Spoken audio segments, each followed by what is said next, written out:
दुनिया में माहौल तेजी से बदल रहा है और इस बदलते हुए माहौल में सब देश अपने अपने खेमे को मजबूत करने में लगे हैं ताकि जरूरत पड़ने पर सबका मुंह बंद किया जा सके। दरअसल दुनिया के सबसे संपन्न 7 मुल्कों का संगठन G7 एक बार फिर चर्चा में आ गया है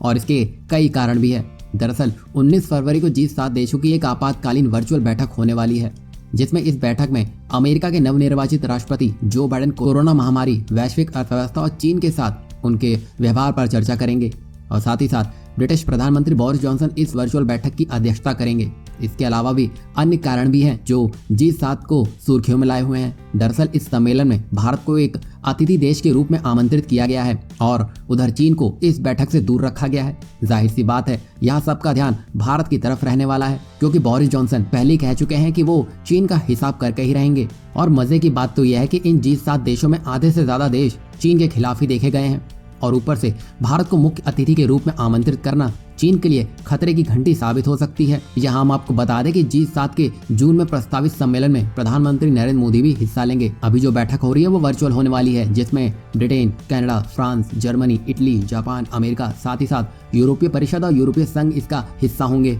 आखिर दुनिया की महाशक्ति बनने की होड़ में अग्रसर चीन को G7 संगठन में शामिल नहीं करना चीन की मुश्किलें वैसे ही बढ़ा गया है और ये G7 की बैठक ऐसे समय में हो रही है जब अंतर्राष्ट्रीय हालात एकदम से बदले हुए हैं। अमेरिका में ट्रंप प्रशासन का दौर खत्म हो गया है। अब अमेरिका की बागडोर नवनिर्वाचित राष्ट्रपति जो बाइडेन के हाथों में है। इसके बावजूद दक्षिण चीन सागर, ताइवान और हांगकांग जैसे मुद्दे को लेकर अमेरिका समेत तमाम यूरोपीय देशों से चीन के संबंध तनावपूर्ण ही चल रहे हैं और जून में होने वाली इस G7 की मीटिंग में भारत की एक बड़ी भूमिका हो सकती है, क्योंकि भारत का बॉर्डर चीन के साथ लगता है और भारत से भी चीन का सीमा विवाद चरम पर चल रहा है। ऊपर से जो महामारी दुनिया में फैली हुई है उसमें चीन से कहीं ज्यादा नुकसान अमेरिका और यूरोपीय देशों को ही पहुंचा है और खुदा न खास्ता अगर कोरोना फिर से दस्तक देता है तो इन देशों के पास कुछ खोने को नहीं होगा और चीन को बैठे बिठाए मां शक्ति का तमगा हासिल हो जाएगा। तभी ये G7 की वर्चुअल मीटिंग खास रहने वाली है, क्योंकि इस बार सारा ध्यान चीन के इर्द गिर्द ही रहने वाला है और साथ ही साथ अब हेल्थ की सुविधाओं को कैसे दुरुस्त किया जाएगा और वैक्सीन को कैसे जल्द से जल्द बनाया जा सकता है उस पर भी ध्यान केंद्रित किया जाएगा।